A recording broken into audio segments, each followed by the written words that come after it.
الرحمن الرحيم والصلاة والسلام على رسول الله وعلى آله وأصحابه ومن والاه. إن الحمد لله نحمده تعالى ونستعينه ونستغفره ونستهديه ونعوذ بالله من شرور أنفسنا وسيئات أعمالنا. من يهده الله فلا مضل له ومن يضلل فلا هادي له، وأشهد أن لا إله إلا الله وحده لا شريك له، وأشهد أن محمدا عبد الله ورسوله. أما بعد،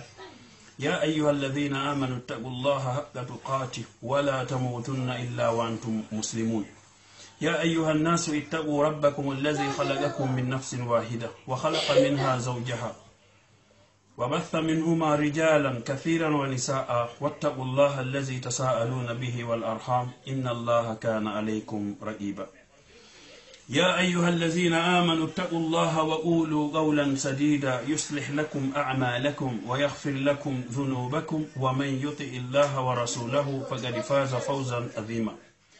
أما بعد، ألا فإن أصدق الحديث كلام الله، وخير الهدي هدي محمد صلى الله عليه وآله وسلم، وشر الأمور محدثاتها، وكل محدثة في الدين بدعة، وكل بدعة ضلالة، وكل ضلالة في النار. musidɓe julɓe Allah subhanahu wa ta'ala himo waɗi sariyaji makko hakkunde ko wi'ete jombindirɓe wonduɓe. nelaɗo sallallahu alayhi wa alihi wa sallam ɓe maaki debbo hino tiggire sabu himo laba, himo tiggire sabu mo jogi jawdi, himo tiggire sabu mo iwi e famille kelɗuɗo, himo tiggire sabu mo jogi diina. nelaɗo maaki suɓo e ɓeɗo nayo jon diina kam. si a suɓike jon diina, si a ala ɗon o jogitoto hoore makko e worɓe janamɓe ɓen. si a ala ɗon ammodi makko o jogitoto hoore makko e worɓe janamɓe ɓe, yani goɗɗo go arata waalo danki ka modi makko waaloto ɗon. ko honnum haɗatamo ɗum ɗon ko kulol Allah subhanahu wa ta'ala. ɗo ko goɗɗo ɗimmun ɗum kadi jon diina on o ne'ante ɓiɓɓe ma ɓen e nedi l'islam, na morotoɗo mees ma accitirowni hoore mum. ɓiɓɓe makko ɓen o ne'ayɓe e nedi l'islam. siko goroy koy o janna koy, siko jiyoy koy o andina koy ko honɗum woni l'islam. ɗum ɗo ko ɗiɗi. tataɓum ɗum o teddinama kadi ammodi makko, sabu Allah daali arrijalu qawwamuna ala nisa bima faddala Allah ba'dum ala ba'd wa bima anfaqu min amwalihim. Allah daali o waɗi worɓe ɓen dow sonnaɓe ɓen, o waɗi kadi nene e baba dow ɓiɓɓe ɓen. yeetelam musidɓe julɓe ko onon yo sonnaɓe wonɓe darude en ka Facebook, ma ka lawol kisal, ma ka YouTube, e onon sukaɓe wonɓe e darude ka Facebook, yewtelan si tawi wonandema haqqe ko nene e baba mari kon, si ɓiɗɗo no duwa yawade nene e baba. aljawab la. jabawol ngol ko honɗum ɓiɗɗo hakkunde makko e baba en makko e nene makko masafa ba'ida, yani dumunde e espace woɗɗuɗo Allah hino waɗi hakkunde ɓiɗɗo e baba. Allah dali wa qada rabbuka alla ta'budu illa iyyah wa bil walidayni ihsana. Allah wi o ñaawi o taƴi o wallini, wata en rew goɗɗo go ko wona kanko, wata en kafidumo e goɗɗum go moƴƴoɗen e nene men e baba en men. hakkunde distance wonɗo hakkunde ɓiɗɗo e baba on, ɓiɗɗo on wawata abadan wonde hoore mawɓe makko ɓen, si tawi ko ɓiɗɗo faalaɗo heɓude malore aduna e malore lahira. abadan ɓiɗɗo hino wayi wa nene e baba wa wofonde e hayre. ɓiɗɗo hino wayi e nene mum e baabe mum wako wi'ete kon wofonde. hiɗen andi wofonde konde jogi doole, konde yoori, konde kelɗi wo. si nde ferama e hayre nde lancoto kayre wofonde nde. si hayre kadi ƴettama tappama e wofonde konde jogi doole wo wofonde nden nde fusay. ko noon kadi ɓiɗɗo wayi hakkunde makko e mawɓe makko ɓe. ko noon kadi wayi debbo hakkunde makko e moodi makko. ko wala fuɓɓe wi'ata kon jëkkëru kilifala. jëkkër kilifala du morom. debbo mo tawata ko yiɗuɗo heɓude moƴƴere aduna e lahira, o wonay no nelaɗo sallallahu alayhi wa alihi wa sallam yamiriri noon tawa si a ndaari ɓeyngu ma a weltoto yani ɓornateeri makko ndin hino wele yani ngari machallah yani haysi o labaka kono mo andi ko honno moƴƴintinaranto moodi makko tawa si a ndaarimo a weltoto si tawi a yamirimo o waɗay si a haɗimo o accay si tawi a accimo ka suudu ma o yaltata ka suudu ma si wona o noddete téléphone o wowlanama wonandema himo yaltude tawa si o yaltay e konngol moodi makko oɗo woni hon ɗum jogiiɗo diina kam ɗum nelaɗo maki sonnajo no tiggire sabu piiji nayyi sabu himo laba sabu mo iwi e famille kelɗuɗo sabu mo jogii jawdi sabu mo jogii diina nelaɗo maki suɓo jon diina kam tawa si o yaltay o nodday moodi makko sino amérique ma sino europe ma himo angola ma kala ko wawi wontirde ma himo madina ma himo marché sandaga ma himo médina ma himo kala ko wawi wontirde o nodday moodi makko hande allah hoyna ni en communication no waɗira viber no ɗo imo no ɗo whatsapp no ɗo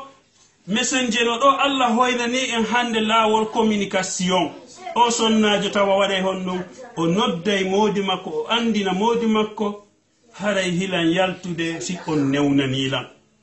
oɗo wa'awa sonnajo noddoyteɗo on inna hilan nokkel kaari oɗo o waynaki o humpitu ka o woni ɗon no gasa hara ka o woni ɗon o woni ma no gasa hara himo e nokku goo allahu taala a'la wa alam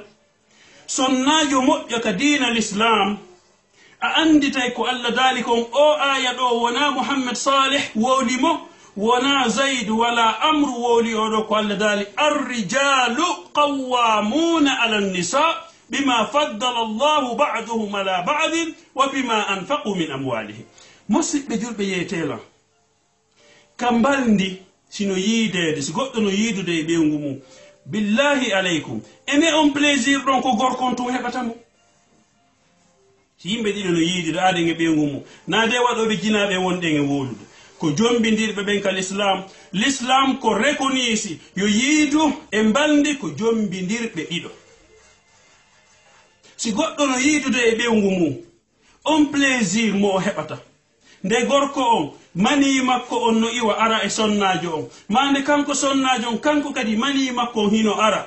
no wi'irton nden ko français ko éjaculé nde gorko on ma sonnajo on ganda allahu alam si tawi nde ɗum ɗon no waɗa nde gorko on ma sonnajo on sihiɓe yiidude on plaisir ɗon wowlanelan ko gorko on tun heɓatamo ka hiɓe kafi plaisir on ɓe ɗiɗo kala ɓe heɓay mo aljawabu ɓe ɗiɗo kala ɓe heɓay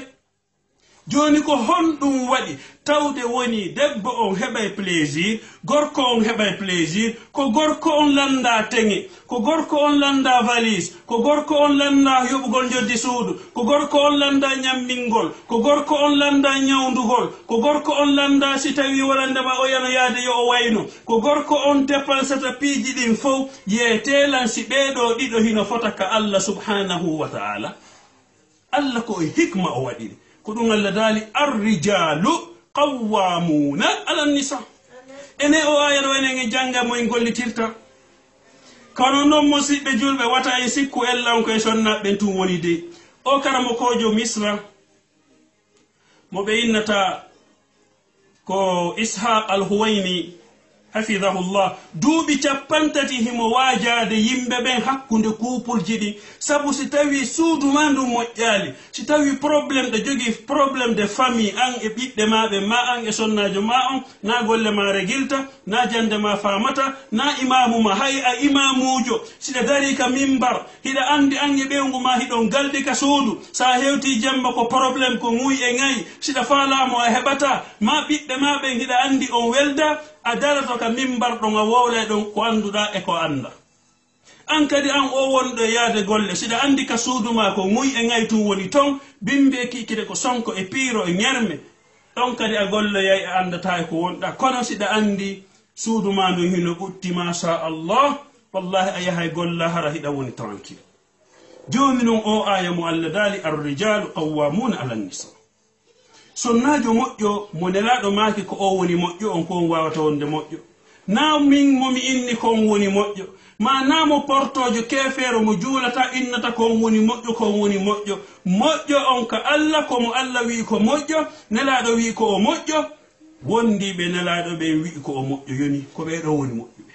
moƴƴunoɓe fewno nelaɗo ɓen ko ɓe luttata moƴƴugol hañande dargal ngal dari wona kingo hakkillankil jonninmi kon hande ndaaren hiɓe wi'ude gorko e debbo no fota wallahi wona gonga allah wiya arrijalu qawwamun woɓɓe ɓe wona julɓe wi'a gorko e debbo no fota allah le wi'ilo ko worɓe ɓen woni dow sengo rewɓe ɓen ka dépensi ka ñammingol ka holtingol ka ñawndugol ka honnugol ɗiɗo fof ko hombo waɗɗi ko worɓe ɓen kono si en yiltitike seeɗa en ndaara en tawa en worɓe ɓen tawde en acci ko duwa ɗen kon en acci ko allah yamiri en kon worɓe ɓen joni dépensata ɓe yaade waɗaɗa adresse um feere debbo on waɗa adresse um feere ɓenna koye mbuɗɗin heɓo chômage on natiraɗa CPS on natiraɗa maɗa location famille on natiraɗa gorko on yoɓeɗa RMI on ɗa go debbo on ɗa ndaare hande wono Hollande ma Belgique en a yi'ay gorko mako bajo ustazijo ma alajjijo tawa mo beehino hoɗi feere ko yawoya gorko molto jemma ara ka sonnajo on wala ɗon hunta haaju mum ha weeta bimbi o immo yaaka adresse um makko to ɗo ko ustaji ɓen wi'a ma ɗum karamo koɓe go ko ni ɓe woniri ɓe yiɗa hoɗitugol fi honɗum wata salaire hunkun wonu gootum yeetelon ɓe worɓe ɗo si ɓe waɗi ko allah wi'a rijalu qawwamuna kon si tawi haran gorkon a sotta ñamete a yoɓata luwasi CPS no yoɓde suudu ndu o debbo ma a holtintamo himo yoɓede a holtinta a ñamminta a yoɓata joddi suudu a naɓata labtane an haray a tawaka kay worɓe innaɓe ko arrijal an haray a tawaka to an haray ka honɗum ko a zakar a wonani ka place arrijal hande hiɗen mari worɓe sonnaɓe go no wullitade walle men minen e mudamen men wonda nokku gotum hara worɓe ɓen koyo salo ɗa wono Hollande ma Belgique ɗum lannata hiya goɗɗo ara komo waare himo suuɗi to samburu makko hiya goɗɗo ɗa si bayano waɗi a yimo kaftani makko a yimo e Bamakowil makko ara ko adresse um feere o woni ɓewu makko no feere koyo molto ara wona ɗon tawa hay pat ma o ma dentifrice ma o koya suuɗu ma sarbet ma o si tawi assistant hoy koye narde koya suuɗu subhanallah haray wattinayina musidɓe julɓe ɗum ɗo na hunde labande ko onon sonnaɓe wallahi ɓuttinane worɓe ɓen ko onon yo worɓe kadi ɓuttinane sonnaɓe mon ɓe en continue yewtere men nden inchallah assalamu aleykum wa rahmatullahi taala wa barakatuh